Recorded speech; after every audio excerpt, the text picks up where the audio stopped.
Once upon a time, two friends joined forces to bring you the best in horror entertainment. Brian from the north, Tim from the south, each bringing their own unique perspective to the horror community. Movie reviews, Blu-ray releases, beer pairings, games, and more. Welcome to your new home for horror. This is Civil Gore.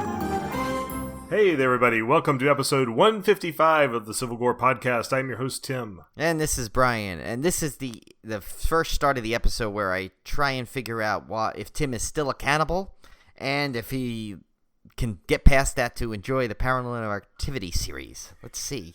Oh, yeah. As you guys know, I have expressed some disdain for this franchise. Yeah. So did the first three change my mind? Brian already knows the answer to Yes, I know the answer to it. We'll reveal it to you as we go on. But, all right, well, let's get right in. We have I guess I'll put the first chop in here. We said we weren't going to have a first chop last episode, and it ended up being like 30 minutes of us rambling. So I will put the official first chop in here right now. This is our first chop. Okay, so we don't have a whole lot for this first chop, but we do pretty much one. Yeah, we pretty much won, but it is fun because we did the Joe Bob Summer Sleepover on Friday night. I did not get to stay up for the whole thing, which I'm old now, guys, so I don't get to stay up for the second Joe Bob feature, but I did stay up for Slumber Party Massacre 2, and boy, that was not at all what I was expecting from that movie. I'd never seen that movie. Oh, see, I had seen it years ago. But I didn't remember much. I just remember it's one of those movies where I just remember pieces from it. You know, and while remembering those pieces, I do not know how those pieces fit together, so I couldn't remember. I just know that if there is ever a movie that goes in the category, you know how we say like, oh, that's a total Joe Bob movie? Yeah. That one is a Joe Bob movie. I mean, basically from a musical killer to just like the cheesy lines and the butox, as he likes to say, you know, just everything. It's like it was a fun tweet along. I have to say, I actually did stay up to most of Victor Crowley. I mean, I've seen that movie so many times. Yeah, and the fact that it was the edited version was a little disappointing, especially with Felissa Rose on there to comment on the scene that was cut out. But yeah, no, it was definitely one of the best guest selections they had. Because later on, of course, Felissa Rose was on, Kane Hodder, Tiffany Shepis, all in the movie, who also, of course, did Casual Friday podcast. And then also Brian Quinn from, or better known as Q from Impractical Jokers, who again was in Victor Crowley, was there also. And you see, by the way, I forgot to tell you, I never talked about it. Did you see we got a Dave Sheridan which was awesome. Nice. Yeah, because I commented on how hilarious he was in the movie. As I've said that before, he totally does one of the best jobs of trying to steal a movie and almost succeeds, because every line he says in that movie is just hilarious. Yeah, he was so good. So yeah, I had commented on that, and he liked our tweet. And actually, it's funny, after that, somehow on my personal friends list on Facebook, it suggested I be his friend. So yes, those Facebook algorithms just have no security whatsoever. I think they see everything. Yeah. Well, one of the highlights of the sleepover for me was Joe Bob's famous pajamas. So he was wearing these retro Halloween pajamas that are available from Creepy Company. And the minute I saw them, I told Brian I had to have them. So I signed up for their waiting list. Well, I didn't have to wait long because they were out of stock the night of the thing. They were in stock the next day. And I ordered, total impulse ordered these things. And Brian, I'm not going to lie, I've had some regrets since then. Oh, yeah. The cost is pretty high for pajamas. They're pretty high for pajamas, especially when you add in shipping. And I was like, why did I just spend $60 on pajamas that are going to look absolutely ridiculous on me? And then I thought, you know what? I don't care. These things are going to be awesome. And I'm going to wear them, and I'm going to post a picture of me in my new retro Halloween Joe Bob pajamas. Nice. So. And plus, when you think about it, that is more workwear these days than like a button-down shirt and like a pair of slacks. So I really don't think you wasted your money, technically, because that's like a work outfit for a week for you now.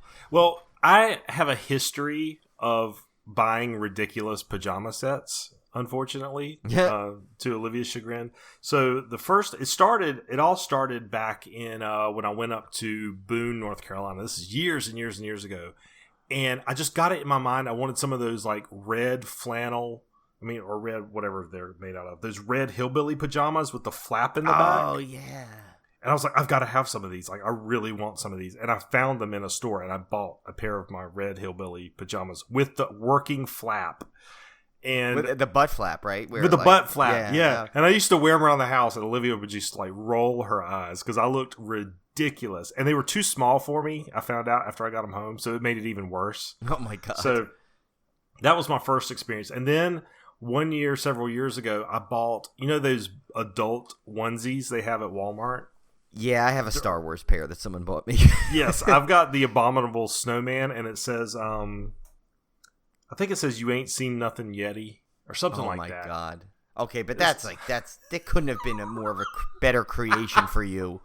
So, I mean, a Yeti pajama outfit that has a pun. A Yeti onesie. So I wear that every Christmas. So so I kind of have a history of buying weird pajamas. So this is not out of my realm. So I don't know. I think I'm gonna. They just shipped today.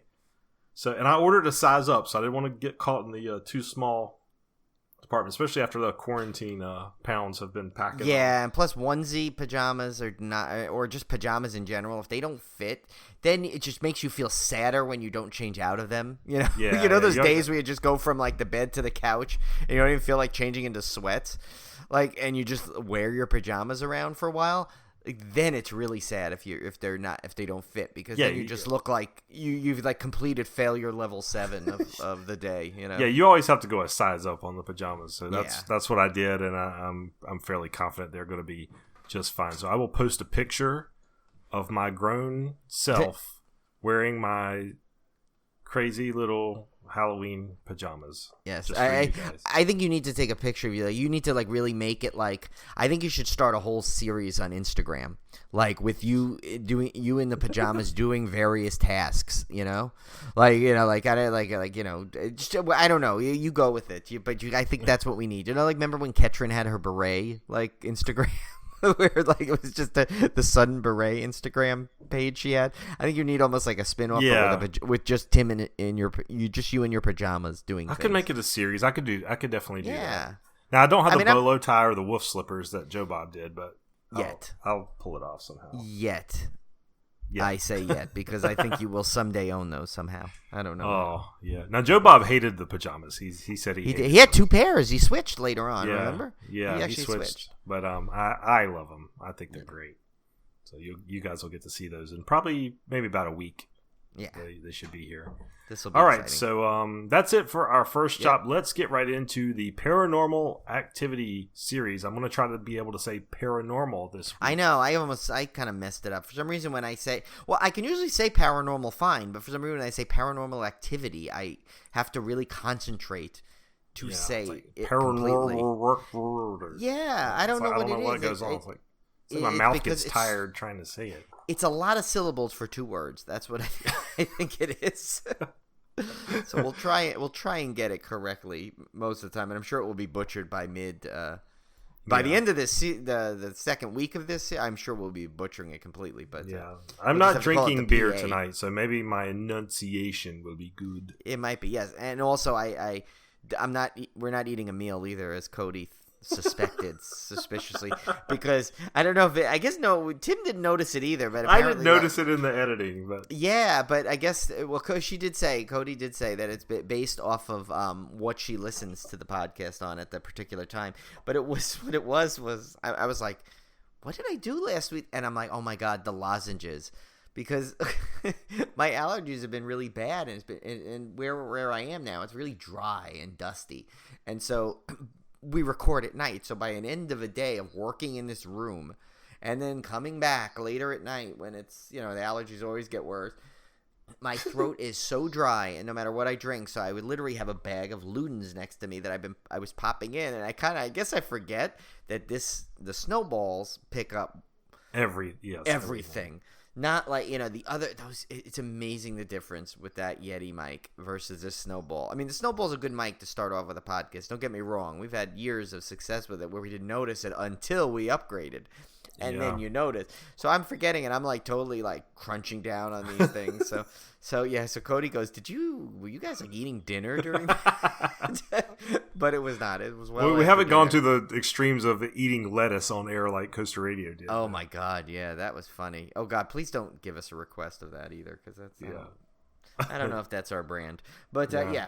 So I guess we'll start off. But I guess we'll make sure we alternate at least, especially since I know your mixed feelings on this series. So I guess we'll start it off normally though, and let you start it off, and I'll do the next one, the second movie. Okay, and we'll start it off paranormally. Oh yeah, we actually wait. We have 3 today. Okay, that's three right. 3 tonight. Yeah. Sorry, I was like way ahead in the other because I was looking at I was working on the rundowns for the. See, I almost said Paranormal Destination, Final Destination series, and we have to split that up as it's 2 and 3. So, yeah. Yeah. All right, so let's go with Paranormal Activity from 2007, directed by Oren Peli. Peli? Yeah, Peli. Yeah. Starring Katie Featherston as Katie, Micah Sloat as Mike. Oh, Mika. I'm sorry, Mika Sloat as Mika. Mark Fredericks as Psychic. Amber Armstrong as Amber as Psychic. Ashley Palmer as Diane. Crystal Cartwright as Exorcism Nanny. Gotta love those credit names. After moving into a suburban home, a couple becomes increasingly disturbed by nightly demonic presence. And I don't think you can start the discussion of this movie without talking about the crazy hype it had around it when it came out. I remember when I heard about this movie, I mean, they were running ads showing the audience reaction. People were talking about it's the scariest movie they'd ever seen. I mean, I was hearing nothing but hype. And then, you were begging it to even come to your town because it was not in full nationwide release. It was limited release. So they were having, which we'll get to pretty soon, that they were having, petitions you could put together to get it hosted in your town. I mean, I was so hyped for this movie. So I can basically trace my dislike for this series completely on the hype that was built up so high in my mind, and it's burned me. It burned me so bad that I don't think I've ever recovered. I don't think I've ever bought into hype as much as I did this movie when it came out because of how it burned me. So here was the unfortunate thing, though, and I think this is the reason, which we'll get into later, of why I don't like this franchise as much as some other people. I did not get to see this in the theater. When I saw this, the first time I saw this was on DVD after it had been released, because I never got to the theater to go see it. And the reason was it never came to my town for a long time until it got hit really big. And then at the time, I don't know why, I didn't get a chance to go see it before it left the theater. So I had to wait until I rented it. And this franchise, to me, does not work at home. It requires a theater full of people because it builds all of its tension and all of its scares off a shared experience of tension. And that's why I think I probably don't enjoy it as much as some other people. Yeah, see, and I started with pretty much the exact opposite of you in terms of that, because we, obviously being a big market, New York and Long Island and everything, and so we, but I did sign the petition to get it there. So did Steve Cohn for his area in New Jersey. So we were both actually credited in the film in that 5 billion names at the end that you have to really freeze frame to catch your name, and they do it alphabetically by first name, by the way. Oh, wow. So which makes it a little, so for me with normally at the end of the alphabet with my last name, I'm like, oh, there's no way I'm gonna, and then wait a minute. As I'm scanning ahead, I realize it. But yeah, so and I had seen it not once, but I think I saw it at least 3 times in the theater with different people. The first saw it with Cone and our friend Dom. We went and saw it. And being in the theater, you're right though. There is something, especially with that, because I think for a while, I mean, I could be off on this, but I think there hadn't been a found footage movie that from that point since the Blair Witch. I mean, there were some bad ones, that were like, after the Blair Witch, I think there was a couple of just ones that, like, there was that craze where everyone tried to make the next one. I mean, am I missing one? I could be missing one or something in there, but from what I remember, there wasn't anything substantial found footage wise of that magnitude until this came out, and the promotion for this and the hype came out for this. And so to see it in the theater was really fun, because you're right, because it's fun to see where everyone's watching, and you're kind of like getting this. And if I remember too, because Blair Witch, didn't show much, and that was one of its selling points. It was tension, so you were like almost imagining, did you see anything? So I think going into this, I remember, even though I was excited, I kind of was wondering, I'm like, is it going to be like the Blair Witch though, where there's not going to be much, and it's all going to be like this tension buildup with nothing shown. But I remember seeing this and saying, wow, they're really elevating this found footage thing, because like things are happening in this, there are things being seen here, and there's cool effects that you're like, whoa, wait a minute, isn't this supposed to be a found footage, like kind of thing. So that kind of thing, I think, played really well to my interest, at least. So I really kind of got into it, and and it was fun to see. And actually, what I enjoyed on multiple viewings was after I'd seen it once, when I went to go back and see it with someone new, to watch their reaction and a new crowd's reaction to it, because there were certain sequences where I'm like, ooh, I can't wait to see how the crowd reacts this time, and so that to me was fun. So I think all that made this, just the initial experience makes this whole series very nostalgic for me and really fun.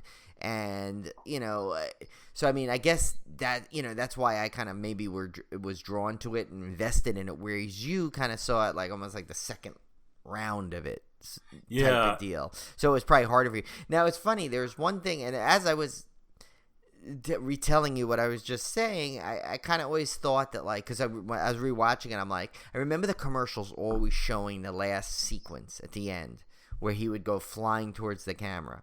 Yeah. And so I'm always wondering, I'm like, why did they show that in the commercials when it could be such a, I mean, like, you would never expect that coming. Because my brother watched it the other day. When I was watching him over, he was watching it along with his girlfriend. They were watching it, and so he had never seen any of them. And so he didn't expect that to happen. So it's kind of fun to see his reaction to it. And then I was thinking maybe that's exactly why they showed it back then, because they wanted to kind of show you that, hey, this is not just like the Blair Witch. We're going to show you some shit, like, yeah, but this series has a history of misleading trailers. That too, right? That too. And actually, there was I think we get to one of the trivias. I think it's in part 3 where there was a lot of stuff that they showed. Yeah, both 2 and 3 had scenes in the trailer that were never in the movie, right? Which kind of pissed a lot of people off. But I thought, to me, that was good. I was like, thank God I didn't see this, And so, yeah. I mean, so yes, but so I mean, so going back to this, to seeing it though too. So, I instantly loved it, and and I couldn't wait to get it, to own it again and repeat viewings of it, and then in the series as a whole, as it grew on me, as it started to become a narrative sequence, because when it first came out, I literally thought that was going to be a one-off. That's the end of it. Okay, cool. Then when they came out of the sequel, and I started to see where it was going, and we'll get into that obviously as we talk about the second one, and it grows into a narrative. Like, I remember combing the internet, and message boards and different things on where people were speculating what was this and what the big reveal would eventually be. And that was before everyone knew there was gonna be so many of them. I mean, there ended up being 6 total films, with I believe a 7th one in the works now. And so it was that element that really kept me engaged in the series. And I think 3 was the real big turning point of really do, and maybe that's why, I mean, we'll get to it again, why you like 3 a lot, and why a lot of people consider 3 as one of the best ones, because of that reason. So, but I guess, I mean, go back to now, let's, we're still talking about the first one. I think what I liked what it did in this one is, this was like, I mean, there were parts in this movie where literally I'm like, it's kind of like a voyeuristic thing here where you're just literally watching this couple argue, this couple joke, this couple do this, this couple do that. When you're getting little subtle reveals along the way, which when you see the movie in a whole, it works well. But as you're watching it, as it builds the first time, you're a little bit like, well, where is this going? What, because there's a lot of slow pieces in the beginning of this. It's like watching somebody's home movies that you don't really care about, and you're like, oh my god, like oh, this is your Christmas from 2 years ago, yay! And you're just watching this. Like, that's what I felt watching this. And again, when you're in a theater, there's this expectation like this movie's supposed to be scary and something's gonna happen, and so there's this constant tension. Right. And for me, after watching it at home, and now I won't say that I disliked it when I watched it. I didn't utterly dislike it when I first watched it at home, but it was a letdown because it was definitely, as we say, disappointment. Right. I was disappointed that it wasn't scarier and that there wasn't more to it. But even after, and I came back into this series with an open mind. I wanted to watch it again. I really focused on it, and I watched it, with in the dark and all that, just to get the whole atmosphere again, to try to see what I liked about this, and it just, to me, it just doesn't. It didn't work. I hate trashing movies. I hate being negative movies because I'm really an optimistic person when it comes to films. But to me, it was just 45 minutes of watching somebody's boring home movies where nothing happens. Oh, a door opened. Oh, okay, a door opened. I watch hours of ghost hunter shows. I've seen enough doors opening. It's weird to me because I feel like I should love this movie because I do watch all those ghost hunter movies where nothing happens, and I love them, and I still love them. Even if all I get is one EVP that doesn't even sound like anything, and I'll sit there and watch these whole seasons of ghost hunter shows, and then I'm complaining about a door opening or a light switching on in Paranormal Activity, but for some reason, I don't know why. And again, I think it goes back to that first bad experience I had getting so hyped for it. I just felt like it was just a slow slog. And then when stuff really does happen, I just thought it was silly. Like the Ouija board bursting into flames. I thought it was just ridiculous. I wonder too, if this is, and I could be wrong here, but what's different too is like, it's funny because this is the first time, right, that you're going back to this series after your initial run of it? Yes. Now, I've probably seen the first one 3 or 4 times, if I'm perfectly honest. This is probably the first time I've watched any of the others for a second time.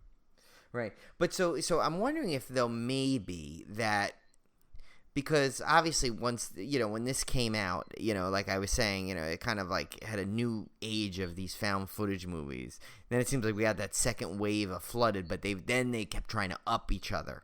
There were some series that really up. So I'm wondering if now you're looking at it as like, so you already were like on the, you really didn't have the greatest memories for it. Now I wonder if this is like, like, all right, well, so many movies have repeated the tricks that it used and it introduced. Oh, definitely, yeah. That I'm wondering if that makes it even harder now for you to ever become endearing. Yeah, to you. I think that's definitely accurate. And here's the other thing too. I completely understand your side, Brian, because I'm one of the people that absolutely loved Blair Witch. Absolutely loved that movie. And there was a lot of people, if you remember when Blair Witch came out, that hated Blair Witch. And there still are people that hate it. I don't get that. The same way I kind of don't like Paranormal Activity. And they're like, it doesn't show anything, and blah, blah, blah. And I get it, because I saw Blair Witch in the theater, and I had a magical experience. I drove all the way to Raleigh to see it. Like, there's a whole bundle of memories around that movie that make that movie special to me. And we talked about it when we did Blair Witch eons ago in one of our episodes, where me and Ken drove up to watch it. Yeah. So I completely understand that side of it, how all that can impact your viewing of a movie, and somebody who comes at it from a different angle may not see what you see. And I feel kind of bad because I feel like I'm one of the people that I don't like bad-mouthing Blair Witch. Yeah. But now I'm one of those people. But movies, especially when you're movie fans like you and I, there are other things than just the movie itself sometimes that play into a love of a movie. There's a nostalgia, there's a time period, there's who you went with, there's a lot of elements in there. And so it seems like, you almost got an unfair shake to begin with that's like kind of stuck with it now, It's like it got that bad taste that's just hard to get out because like you had to wait to see it.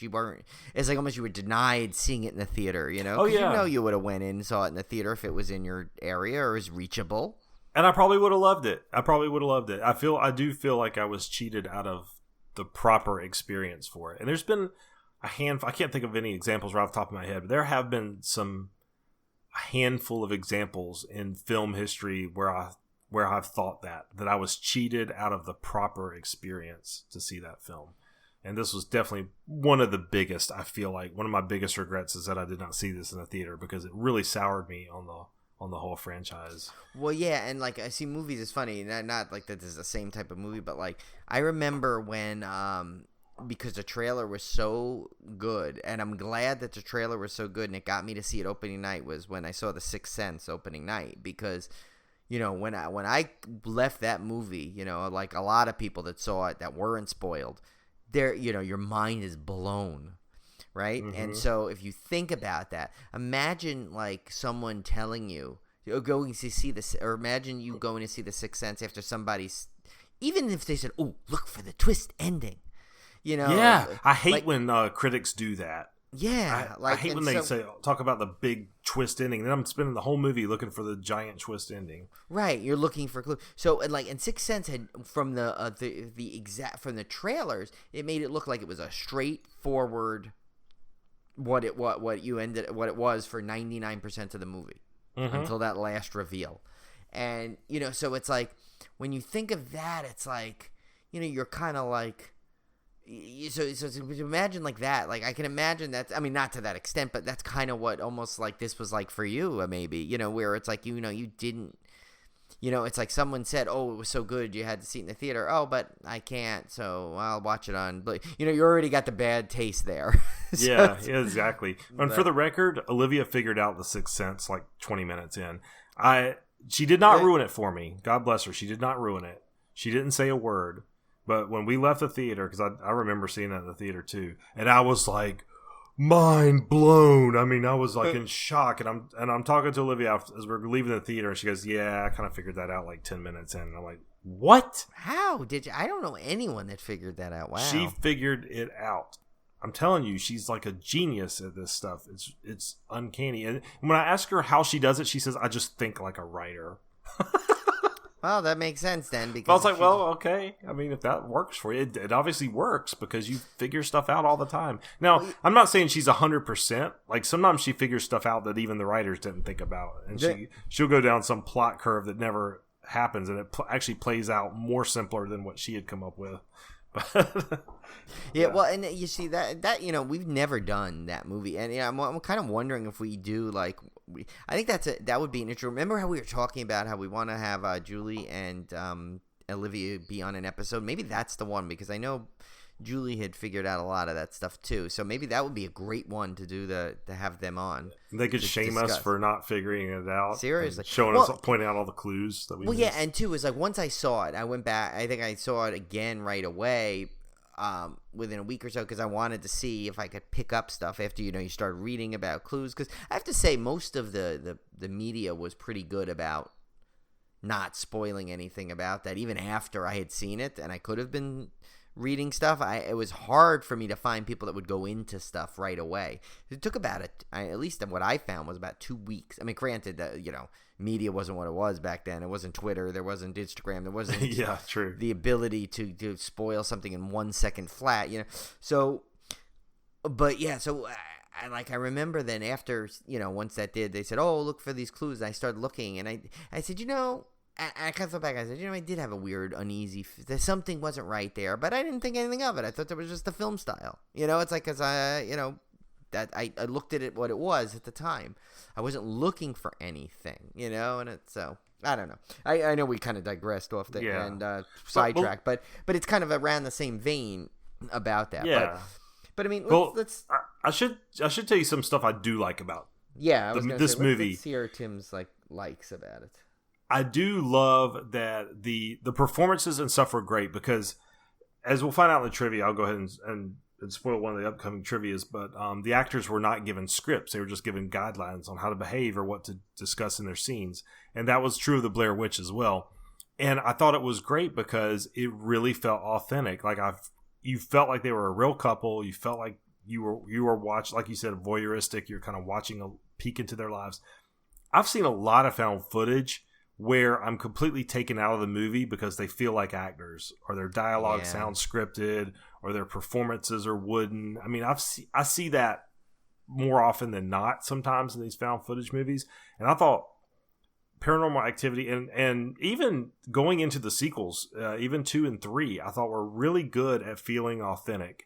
And with few exceptions, almost all of the performances in these movies feel really genuine, and to a level that not a lot of found footage films reach. And I think they've done a really good job. This series is one of the best examples I could state of a movie where the home movies feel real, I guess is what I'm trying to say. Yeah, and they don't do. I mean, they avoid I'd say like 99% of the series, they stay away from the cheats. Like, remember, what was the one, Hell House, LLC? Even that had a couple little cheats in it to make it, where they go out a little bit out of the found footage-y to make it more of a narrative. Mm-hmm. And, I mean, I think that's what was, and back then, that was pretty impressive for, when found footage was really a handful of movies at that point. So I thought that was really one of its strongest points. I agree with you, that it was like, it did seem natural, and it did seem to be literally what it was. Like, they found tapes and someone sat there and just pieced it together the best they could. Yeah, and you've heard the saying, it's a one-trick pony, but it's a damn good trick. That's what it feels like with this. I feel like the trick, quote unquote, to the Paranormal Activity series is building tension in a theater full of people. I feel like that is its trick, and I think it's a really good trick, and I think it's probably was very effective in the theater. I don't know if it worked. Like I said, I don't know if it works outside of the theater so much. I don't know if it works at home, but for what it was at that time in the theater, I can understand why people were going nuts over it, because we did not have this onslaught of found footage stuff, and people weren't expecting it. And it did kind of repeat the success of Blair Witch in that it was a low budget film. It came out of nowhere. It felt real. So I definitely get all that. And I think that is a strong suit of the series. It doesn't work for me personally, but I can see why it worked for a lot of people. Right.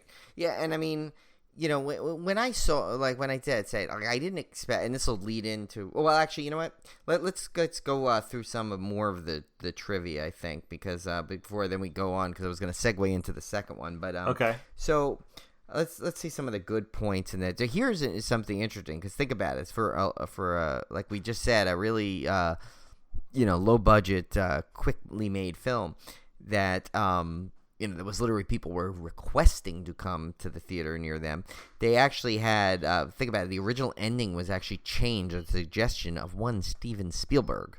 So, I mean, that's someone you're going to listen to if they tell you, especially you got a nice little low budget movie there, and someone like him just comes along and goes like, well, I think you changed the ending. I don't know if that sounded anything like him. In all honesty, I haven't heard him talk in a while. That was Richard Dreyfuss. Yeah, it was kind of like Richard Dreyfuss. Well, I mean, it would make sense they would blend together a little bit, but because I was trying to, like, the last time I heard him speak, I think was when we rode the ET attraction. So that's kind of interesting, and I don't know if you've seen the alternate endings at all, but I have, and there was one that was on the disc, and then one that they left off the disc that was online. I remember they kept showing where the I actually thought one of the endings was way better than the theatrical ending. which I didn't really care for the theatrical ending, to be honest. I thought it was just a kind of a cheap jump scare kind of thing. So I actually preferred some of the other endings. Right, but then of course if there's a obviously, as you know, why they changed those, because it definitely left no opening for a sequel. Yeah. I like this piece of trivia. During the first test screenings, people started leaving the theater. Originally, the crew thought this was because the film wasn't going over very well with its audience, only to discover that people left the auditorium because they couldn't handle the intensity of the piece. And again, this is one of those things where I'm watching it at home and I'm going, they're sitting there watching nothing happen for 40 minutes. What the hell? What are people scared of? But in the theater, it was not what was being shown. It was not being shown and what was upcoming. And I can understand it, because when I watched my famous story about Hereditary, where I was sitting in the theater and like the tension got so unbearable that I actually like screamed at one point when nothing happened, and it was because it had just sucked me in. This tension was so high. So I get it. I mean, obviously it happened for some people, so that's great. Yeah. And it's funny, just to tag on that again with our good buddy Steven Spielberg, it says he had to stop watching the film halfway through on a home screener, as he was generally spooked by the experience. He completed it in daylight the next day and loved it. To be fair, Steven Spielberg's home screener is probably like our theater. I know, right? So it's like he's basically in the theater alone. He ain't watching it like I'm watching it at home, I can guarantee you. Yeah. He's not. I guess. Well, here's one that I want to read. A final one, I think we'll do, unless you have another one. But this one I think is extremely important about this film, and this is another reason why this film is integral to the world of horror. So, producer Jason Blum worked at Miramax in the 1990s as a movie distributor, and he passed on the opportunity to acquire the Blair Witch Project in 1999. It says a decision he quickly regretted when the movie became one of the most profitable low-budget movies of all time. The market quickly became saturated with knockoffs made for more money, as I mentioned earlier. It said, but without the financial success. When the time was right, Blum produced his own low-budget found footage film with the Paranormal Activity, a decision that paid off as he was able to fund Blumhouse Productions with the profits. So think about that. We don't have Paranormal Activity. We may not have Get Out. I mean, we may have had Get Out, but who knows if it would have had, if it would have gotten released the way it did with such a backing of a major horror distributor like Blumhouse. Think of all the movies now that we might not have, because Blumhouse was that production company that was willing to give a horror movie a chance and push it and support it. And you think about Blumhouse we're living in this golden age of Blumhouse. Like when we look back on that studio, it's going to be like New Line was with Nightmare on Elm Street. Right, exactly. I mean, it's going to be that big of an influence on horror cinema, what they've done. I mean, you got all the Halloweens, and then all the James Wan stuff. I mean, all that stuff. Oh my gosh, there's so many franchises and stuff that we might not have had without this movie. Yeah, I mean, and now you literally have, and here's something that even New Line didn't have. Like, because New Line did other things, so, like, think about that, though. You see Blumhouse logo, a horror fan, like, your ears instantly perk up, and you're paying attention, regardless of what it is. You're like, think, Blumhouse? Yeah, New Line was basically got their start with the Nightmare series, but then they branched out to non-horror stuff, but Blumhouse is instantly recognizable as a horror studio. Right, and I know all they have to do is say Blumhouse is behind it, and I am going to give it a look. Yes. I mean, look, and now they got the Hulu series. They have those Amazon ones that are coming out. I mean, yeah. I mean, it's like so just imagine he passed on this too and couldn't fund Blumhouse, all the movies we wouldn't have possibly. Wow. Yeah. Crazy to think about it. I guess we will move on to Paranormal Activity 2. I'll let you take this one, Brian. Yes. So this was released in 2010. So, I mean, that's 3 years for that. I was surprised. Yeah. I was really surprised at that because I thought this would have been in my mind, it feels like, it's probably, a year or two later at the most. And I thought it was, I think it was a later sequel that came right after. But for some reason, I thought this one came a lot quicker because this one was so popular. The first one was so popular that I figured the second one was fast track, but they actually waited 3 years. And, I guess they wanted to, make sure they had the right thing because they didn't want to. Because how many times has a movie been followed up by a dud? I mean, look at Blair Witch's sequel. I mean, I like it for certain things, but overall it was like, if you compare it to the original one, it's just not cutting it, So. And then of course it changed formats on top of it. It took when the format, which it basically it went until this meta approach of not. That's one. I need to revisit that one because I've seen it one time. I saw Blair Witch 2 one time, and you hear sometimes you hear people talk about how it really wasn't that bad. If you go back and separate it from the first movie. No, that's what I mean. It was it has its own merits in there, but and it could probably, in all honesty, you probably don't even need to see the first one. You just need to know what the Blair Witch was, and they kind of explain enough of it in the sequel. Actually, they kind of set it up a couple times, so you probably get enough to be able to just watch this. But yeah, so I don't know. Yeah, we need to revisit too, and then the sequel. No, we did. Did we do the sequel? No, we never did the sequel. We just I don't think we ever did it. Yeah, right. We were talking about doing that and that, so maybe we'll do a follow up at some point. Yeah. But anyway, so this was directed by Todd Williams, and it starred Brian Bolin as Daniel Ray, Molly Ephraim as Allie Ray, Katie Featherston back as Katie, Seth Ginsburg as Brad, Sprague Graydon as Christy Ray. It's a lot of Rays. William Juan Prieto and Jackson Zena Prieto as Hunter Ray, Mika Sloat as Mika, and Vivis Colombetti as Martine, who is definitely a fan favorite. I remember from seeing this in the theater too. I think she got a lot of people I think liked her character. So the synopsis for this is: after experiencing what they think are a series of break-ins, a family sets up security cameras around their home, only to realize that the events unfolding before them are more sinister than they seem.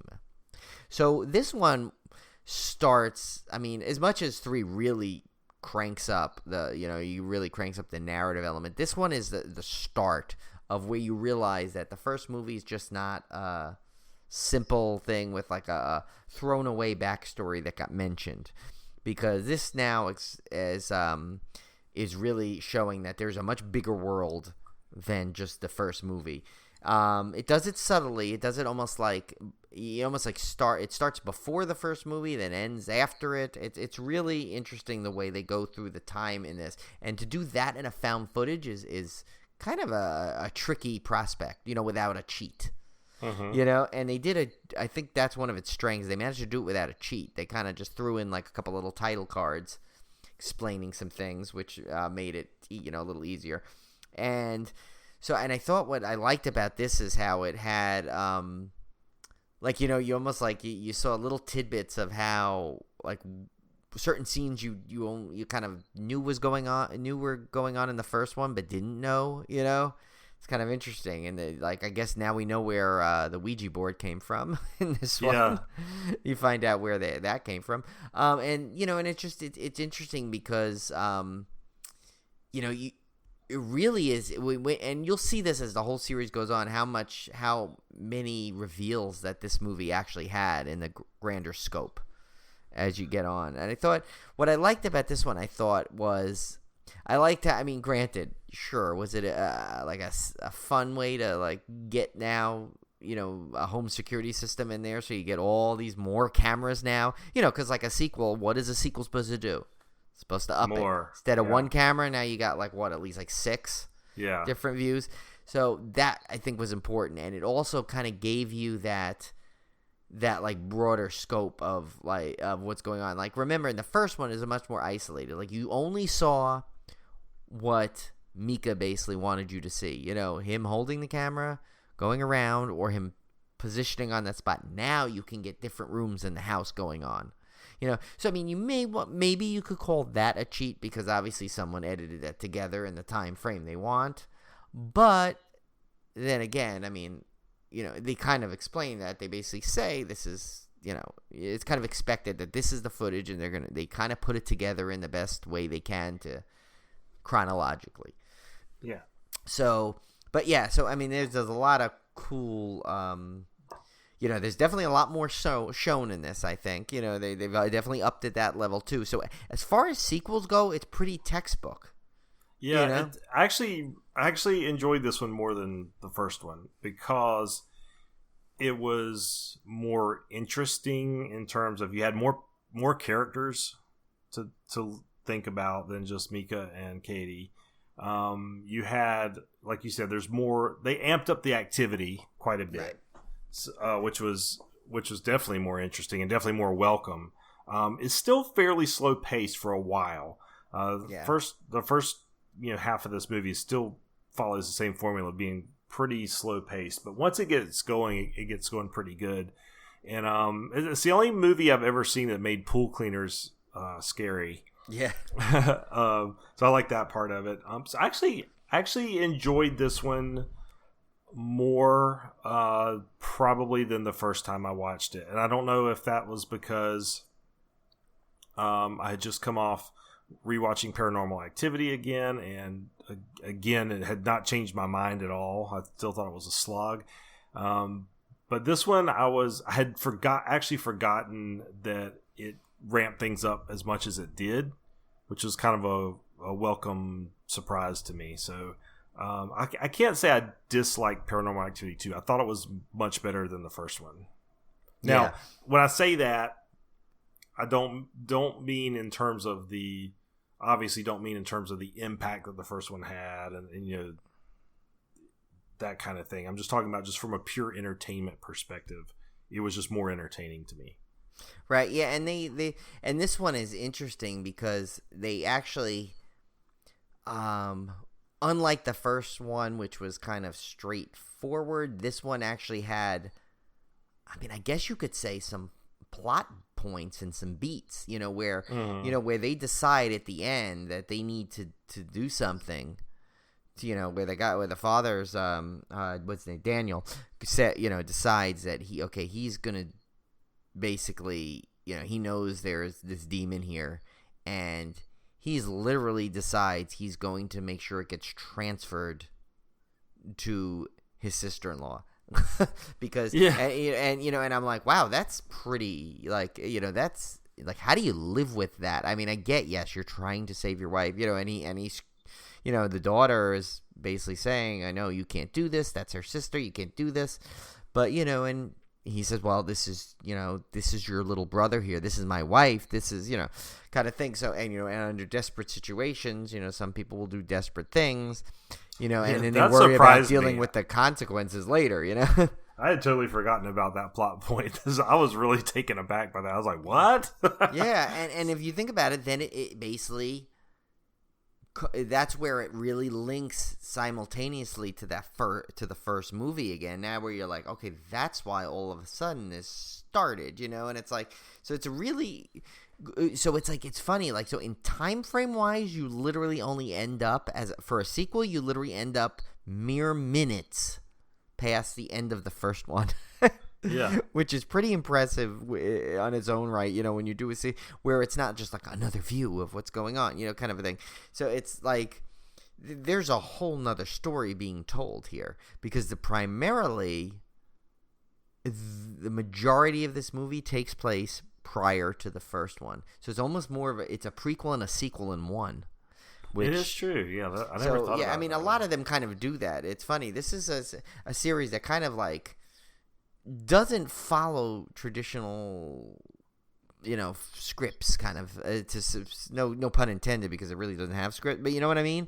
It's like it kind of like adds like weird things, time and elements to it, where you're like, oh, okay, so wait, no, this is before.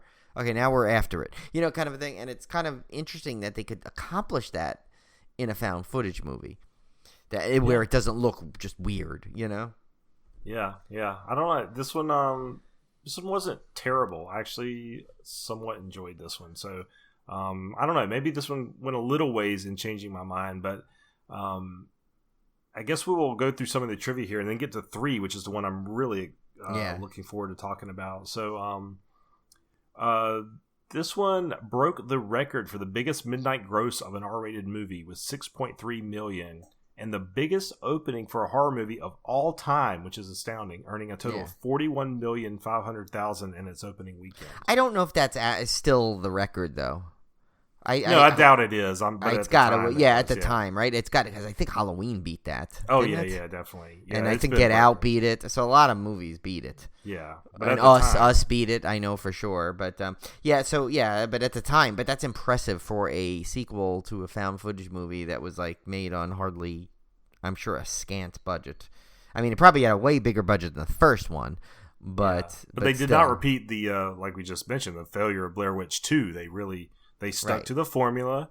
They just upped the ante a little bit, and that's exactly what they needed to do. Right. And so,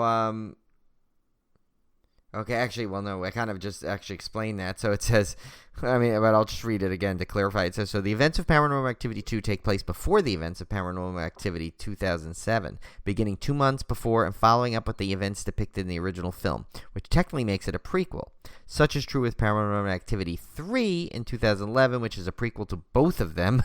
Yeah. Paranormal Activity 4, 2012, is really the first sequel chronologically speaking to the original. So, yeah, they do a lot of stuff before you ever really get past the events of the first movie. So think about it. It's not until movie 4 where you're now advancing the storyline forward. That's interesting. Yeah, it just shows there was a lot of thought into this series once they decided it was going to be a series and not a singular entry. Yeah.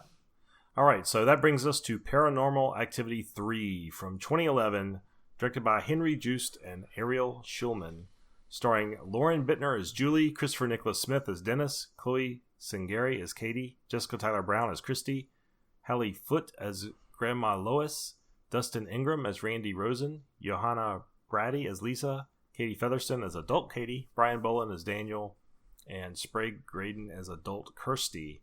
In 1988, young sisters Katie and Christy befriend an invisible entity who resides in their home. So, as you might expect, this is about a young Katie and her sister and what happened to them when they were children.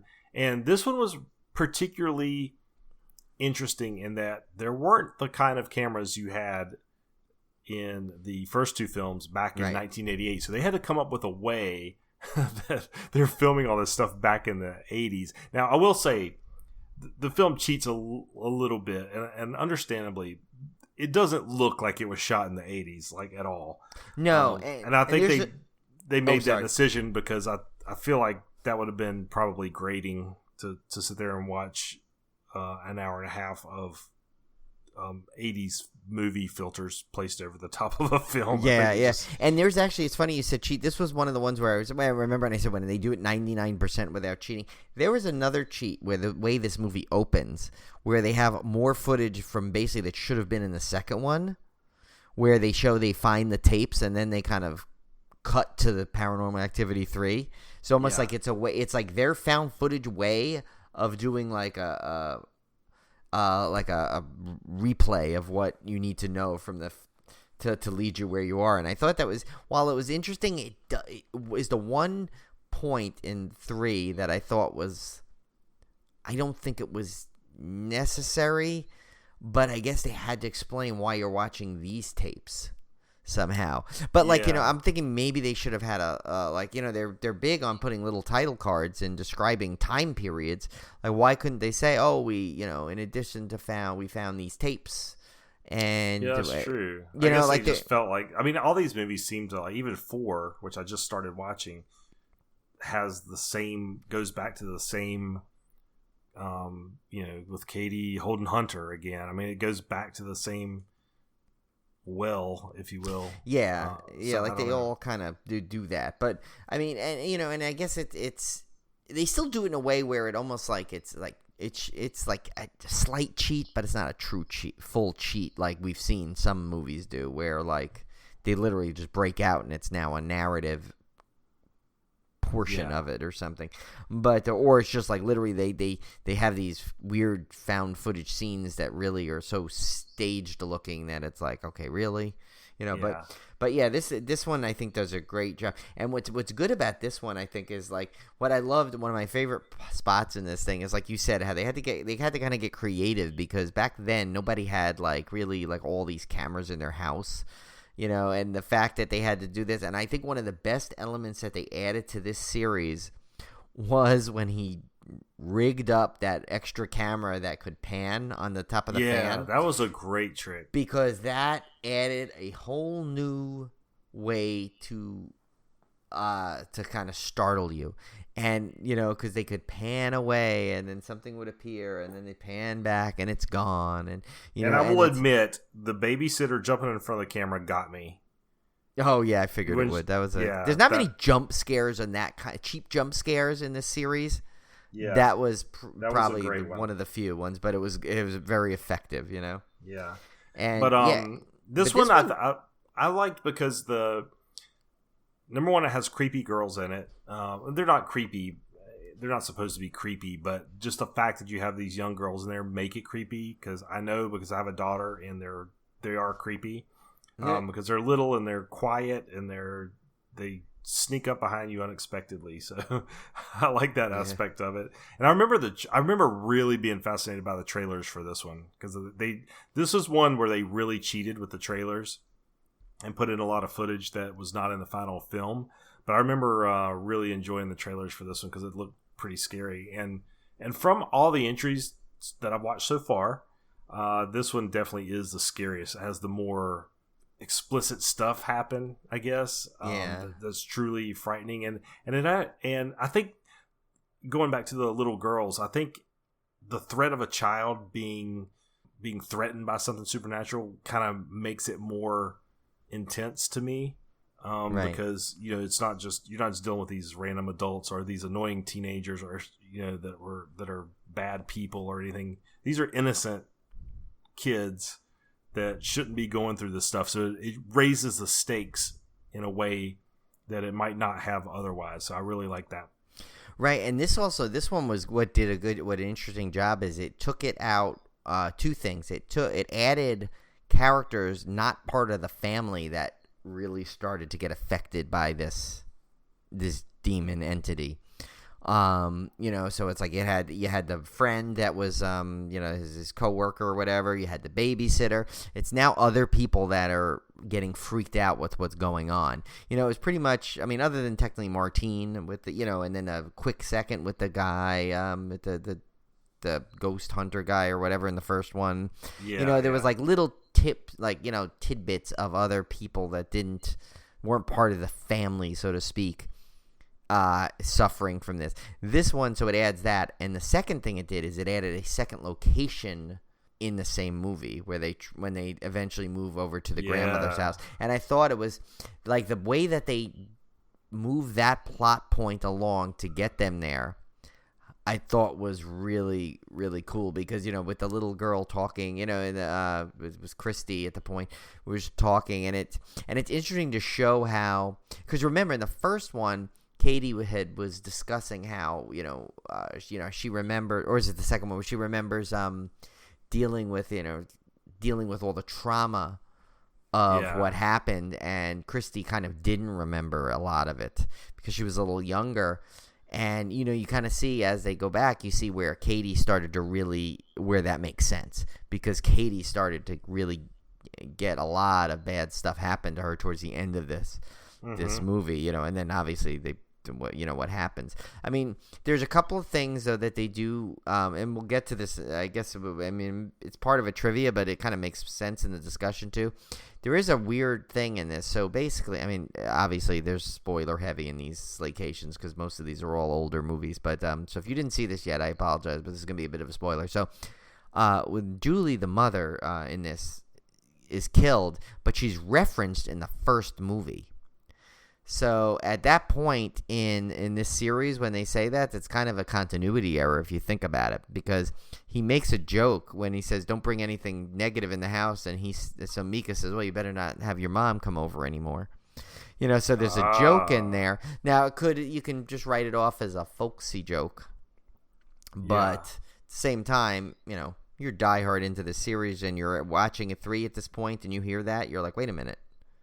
You're seeing that didn't make sense. He made that joke back in the first one. It's like, yeah. Well, that shows that it wasn't thought out that far. Right. It was definitely not. Sure. The first one was definitely not thought out with a full franchise in mind.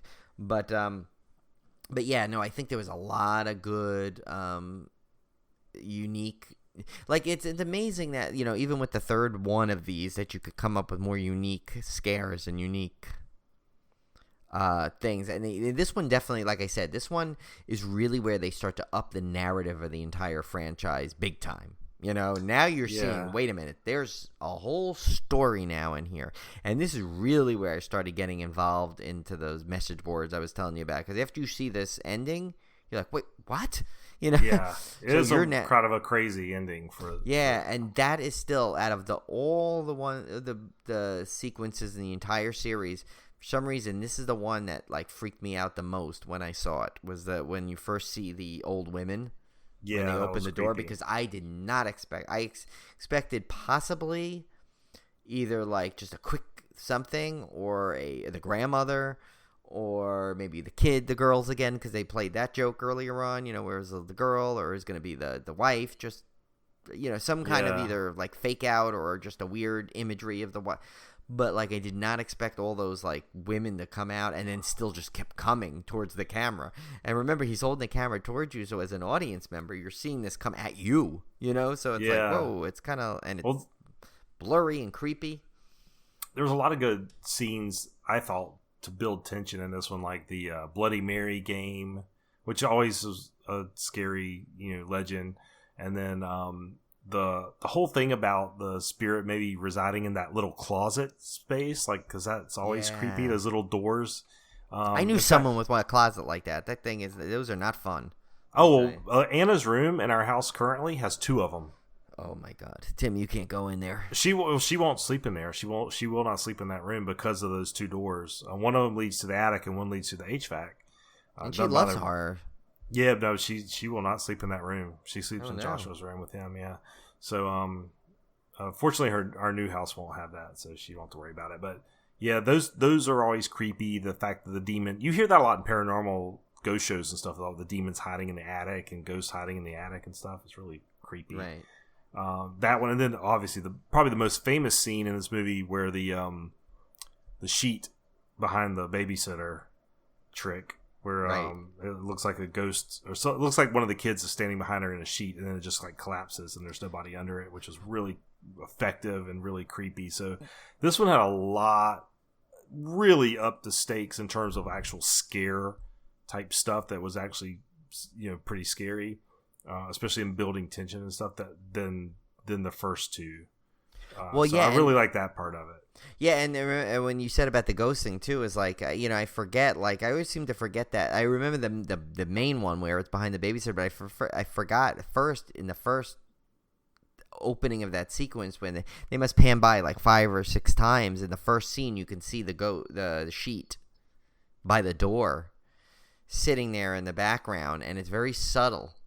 So if you don't catch it, you miss it, and then it goes back and forth, and there's nothing for a bit, and then the ghost appears again. The sheet appears, standing behind the babysitter. So it's like you get this little tease, and you think that's it, and then so you're not. So if you do catch that, you almost get this like extra bonus creep out moment, because then it's right behind. The babysitter. So and there's a couple like things that they don't explain what's going on in, which is good, because they eventually you get kind of your answer. But yeah, overall the third one was a solid one, and usually the third one is like the kind of the if it's in a trilogy, it's always like it's different, but like when it's in a whole like series of movies, the third ones have had mixed success. They were always like sometimes it's a 3D one, sometimes it's this one, but like so this one, it's funny, when you get to the third one where you figure either they're just gonna it's gonna be the same old stuff, they found a way to like elevate it to a point where it becomes one of the strongest entries in the series. Yeah, I mean, for me, just basing, and again, it remains to be seen how the final rankings will shake out. But for me, the films have gotten better over the first three. Like, I thought 3 was my favorite of the 3, and 2 was my second favorite, and the first one was my least favorite. And for me, again, not having the experience of seeing it in the theater and that whole memory of that, to me, it was simply because of the entertainment value. I thought 3 was scarier than 2. I thought 2 was scarier than 1. So it was pretty easy for me to rank these. And if you look at some of the rankings, 3 is typically rated as one of the strongest in the whole franchise. Oh, yeah. No, absolutely. And because they don't, they definitely didn't, like, go to the point of just changing anything in terms of the initial format, but just found a way to elevate it and add the narrative more without like screwing it up. And I think that deserves credit. Yeah. So I guess we'll go through some of the trivia here. I like this little tie back. So there's a picture that features of the young Katie that features in the first 2 movies, and you actually see in the third one, you actually see her taking the picture. Right. Of young Katie, which I thought was kind of a cool way to tie it back into the first 2 films. Yeah, I always kind of like when they do that, though. So here's an interesting feature that I think is kind of important to the series here. So at around the 1 hour and 18-minute mark, in the static at the end of the movie, there was a frame that shows Dennis and Julie's bed on fire. This is presumably the start of the house fire that is referred to in both Paranormal Activity 2007 and Paranormal Activity 2010. So, yeah. Paranormal Activity 2, 2010. So. All right. Well, yeah, so I will have to say it's interesting. As we were talking about it, I actually found myself enjoying the last 2 more. I don't think it changed my mind, the rewatch on Paranormal Activity. I still find it kind of a slog and kind of slow. 2 I liked a bit better. 3 I liked even more. Yeah, I don't know. It's kind of funny. While I was watching them, I was a little turned off and bored, but as far as watching 1 and 2, 3 I was pretty entertained. So I don't know.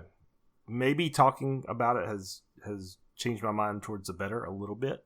But we'll see what the next 3 installments do. Well, yeah. So, I mean, do you at least find yourself? I mean, we'll probably go into more of this in week 2, but do you find yourself at least now like invested more in the whole narrative of the series? Yeah, definitely for sure. So I have a good beer pairing here for this, Tim. All right, I want to hear this. There's a lot of good elements here, the way they describe this. So it's Paranormal Imperial Pumpkin Ale. Oh, gosh. Yeah, so that's right off the bat for us. It's from Flying Monkeys Craft Brewery out of Barrie, Ontario. It's 10%, so it's a strong one nice. here. Yeah. And there's a description. I have the description, taste, style, and serve with. So it says, as if the cult of brewing with pumpkin wasn't already an unexplained phenomenon, the Flying Monkeys have created a rich, mesmerizing imperial pumpkin ale beyond explanation. Irresistible impulses drove us to dump pumpkin in our kettle and douse the brew with exotic warm spices, haunting our brew house with a toasty aura of autumn. Doesn't that, like, kind of for just a moment, just that description, moment, like, kind of take you to the point of where, I mean, summer kind of sucks kind of this year, because of COVID, and it's still the results of it. I mean, sure, things are improving in some areas and things are going back to normal in some areas, but like something like that, when you think it seems like fall, because it's kind of like that mixed thing where you do indoor activities and outdoor activities kind of the same amount a little bit as it's getting in there, and it's kind of like something about that like gives me like a calm. For a moment I can step outside the world a little bit and just think like fall, because I love the fall. It's like, especially in like in the East Coast, fall is like pretty great, and it really enhances the pumpkin spice season, and you get to turn into Mr. Autumn. So I don't know, something about that. I like that description. I thought those that are was very really well good. written. Yeah, because it makes me like now be excited, because it's like hard these days. It is hard because all the Halloween stuff has been canceled. You're probably not going to have haunted houses. You may not even have trick or treating as we've known it. Right. So It's going to be a weird Halloween, and it's going to be especially sucky because I think Halloween's on a Saturday night this year. I know. It's like the perfect year for Halloween. Perfect year for Halloween. Yeah, and I think there's going to be like a full moon even or something. I don't know. I can't remember. There was all kinds of great things that were coinciding, but I don't know. You're right. I'm still looking forward to it, though. I feel, I don't know if it's, I guess just my love for it overcomes any, even though I know in my heart it's not going to be the same. Right. Like I was even thinking today, I was like, man, I hope Spirit Halloween opens up because I really want to go. Well, those are opening up. They said they will open up. Yeah, so I've seen people posting pictures from them already. Yeah. I think Cassie, our friend Cassie Foltz, she went. I think she posted a picture, something about the store she went to or something. So yeah, it's there. So a little bit more about this beer though. So it says the taste. It says pouring with and this is only going to make you more excited for it. So it says pouring with an otherworldly orange glimmer. Paranormal channels a subtle blend of cinnamon, ginger, nutmeg, and allspice in the spirited body of a 10% ABV beer, brewed with roasted pumpkin and spices. Paranormal's rich mouthfeel and slightly hazy body emerge from a realm where the substance and shadow cross. Ooh. It's a very haunting type of beer. I tell you, whoever wrote this, like, start writing like horror novels. I think he's doing good. It says then the style. It says the distinctive roasted pumpkin aromas and beautiful orange body of Paranormal are bolstered by creative spicing, creating the aromas of pumpkin pie and a malty incarnation of graham cracker crust. Oh yeah. Whoever does their descriptions is phenomenal. Yeah, we need to track this beer down. Also, it's in Canada, so it might be tricky. Maybe we can get our good friend Andy to send us some. It says, and here's the serve with, and this will just put you over the edge here. It says, pairs deliciously well with seasoned roasted root vegetables, turkey, and stuffing, or as a finishing touch with rich creamy desserts like custards or cheesecake and dark bittersweet chocolate. Oh my gosh. Yes. I want this beer right now. I know. I want it like currently. Yes. Like I don't want to wait now to the fall, but we went to Michael's the other day and they had, their fall candles. They had a little sparse bit of Halloween stuff out, but they had their fall candles, and they had some of the most incredible pumpkin candles I've ever smelled. And they were like, it wasn't just like pumpkin. It was like pumpkin harvest patch or something. And it was like, and it almost evoked like a pumpkin patch in the middle of the woods or something. And then there was another one that was something else that was really, I don't know, they were all pumpkin, but there was just enough hints of other stuff. And I ended up buying like 3 of them because I was like, these are just insane. I love these things. So our house is going to be very pumpkin-y this fall. But go hit Michael's and look for their pumpkin candle selection. They have some really, really good ones this year.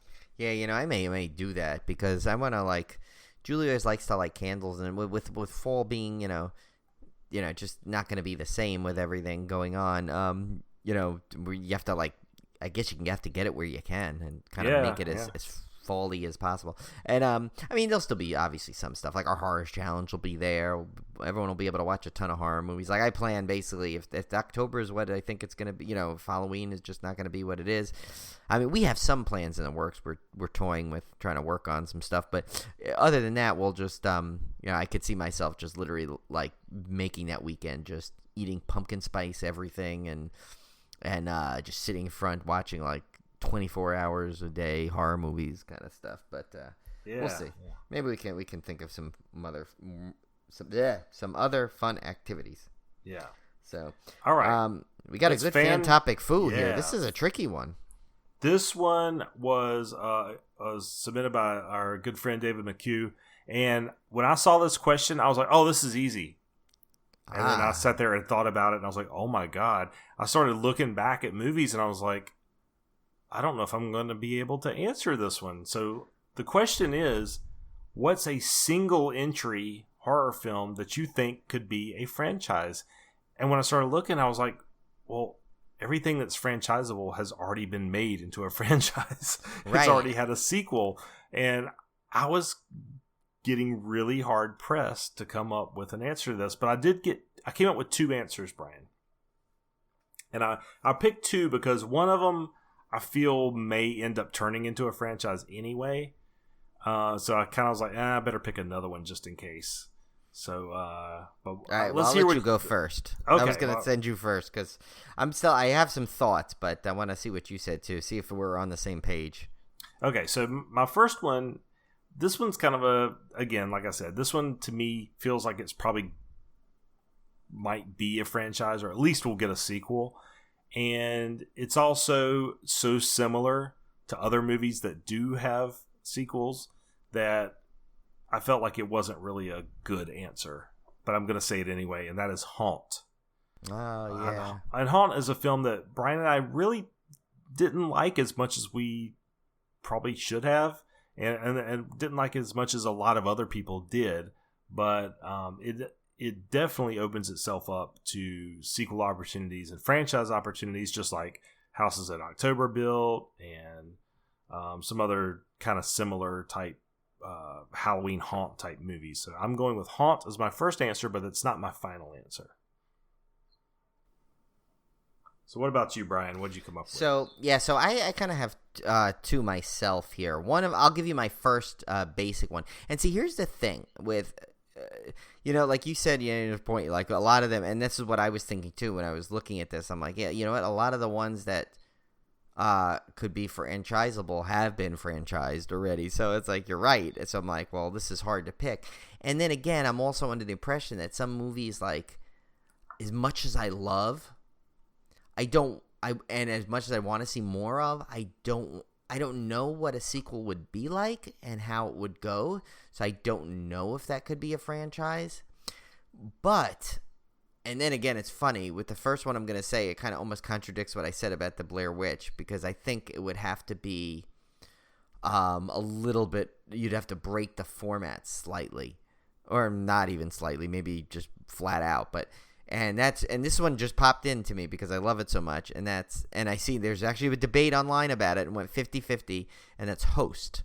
Because I think why I would want to see more of it, and see, I'm torn because it's the cast to me that I love so much, that stands out, that does such a good job, that I want to see more from the cast in there. And so that's what it was. It was 50-50, and it was funny, Jed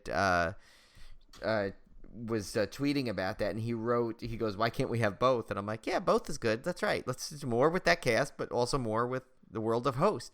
And I was thinking, though, granted, like I said, I think I was talking to you off air before this, that like there's some backstory to some of the characters in this that I want to find out more about, and maybe that could be explored in a sequel.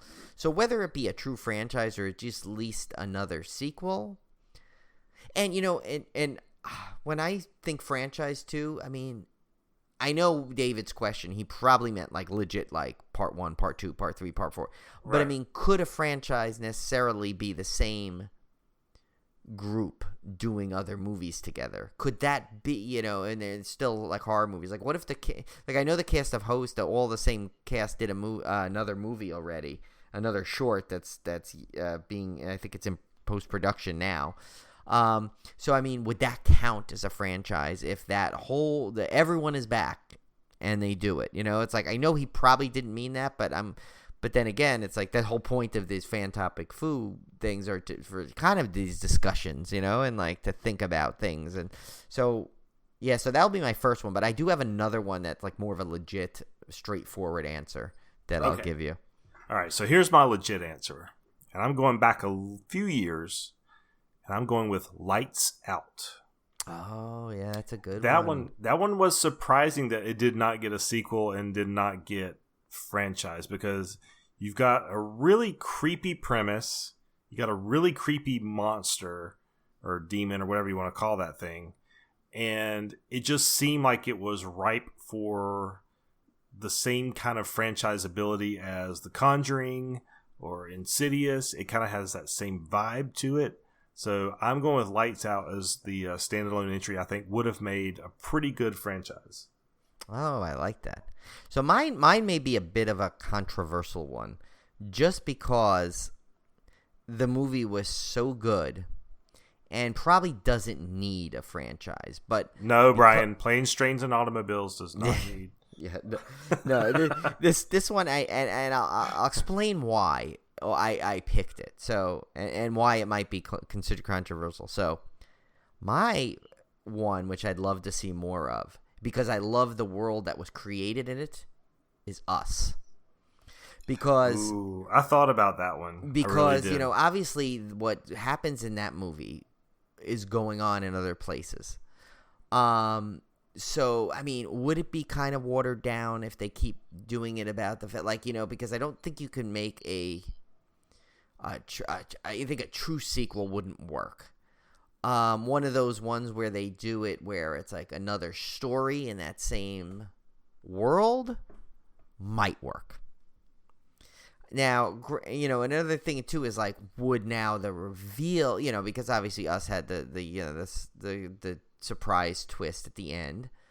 Could they make a movie that doesn't have that in there, or could they possibly come up with even a bigger twist? But I and I don't know. I don't think this has even remotely ever been discussed. Like I don't even think there's even a thought process to ever create another movie involved in that. Yeah. In that universe per se, but that would be my pick for one that I'm interested in, but I don't know if it could necessarily play out. I'm sure there's others out there if I really think hard, but like I was trying to think, like I don't want to make it so that I'm researching these questions either. Yeah. I kind of look at them like I've seen them all when I put them in the spreadsheet, and I obviously see them all when I pick it, and then I kind of just like maybe do a quick 5-second thought process of it, and boom, and then I kind of want to do it live on the show to some degree. Yeah. So I mean I guess that would be my pick for that one. Nice. Well, that was an excellent question. Yeah. Oh, he's got some doozies in there. There's some great ones in there. Yeah. Yeah. I mean, like I said, I try not to think too much about them, but there was a couple that when I was cataloging them, I should say, I was like, oh, I think I know what I'm going to answer with this one. But I just put it off on the back burner, and then we'll discuss. Because I think it's more interesting when we do it kind of off the cuff than planned. Well, I kind of want these to be spontaneous conversation, because I think that's what makes them. Right. I think it makes them more genuine and also more honest. I think if we don't have time to really think about it, and we just kind of have to come up with it. Right, and he's got a good mix of ones that are it's like a flat out question that can only have like some kind of factual answers, but he also has ones like this where there's really a thought process involved to come up with an answer. So there's some good stuff in there. All right, guys. Well, we're gonna have a special little bonus mini-sode coming up for you this week, which we will. I'm not even gonna spoil it. We'll just actually, and for all we know, it could come out before this one airs, so we don't even know. We don't know. So that's you true. may have heard it. You may have it coming. Depends on where that. This comes out. Yeah, and we also are going to resume our Summer Slaycation next week with the second half of the Paranormal Activity series. We'll see what I thought of the final 3 sequels, at least so far. I'm very particularly excited for you to. You didn't see the marked ones, right?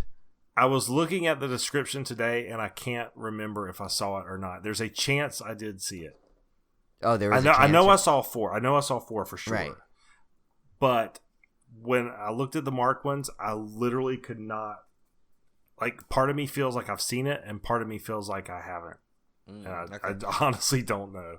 Because that was definitely a very unique one, because it ties into it, but it's also a very side standalone story simultaneously. And I thought that was really interesting take and placement of a movie like that. So, well, I mean, I can tell you I don't remember enough about it, obviously, to know if I saw it or not. So I probably don't know enough about it or don't remember enough about it to make it change my opinion. Like, it's gonna be watching it like it's brand new to me. Yeah. Well, yeah, and it's very fitting for this series to always kind of like surprise you in a term of like where you think you've seen it all, basically, and they still find a new way to entertain you in the same vein without it feeling that way. So yeah. All right, guys. So we will see you back here next week. Hopefully, I'll have a picture of me in my PJs. I cannot wait. Yeah, it's gonna be fun. So keep sending in your questions if you have them, and shoot us a line. Let us know what you think of the show, and we will be back here next week. So in the meantime, stay away from those Ouija boards, and we'll see you soon. Yes, and watch those video cameras.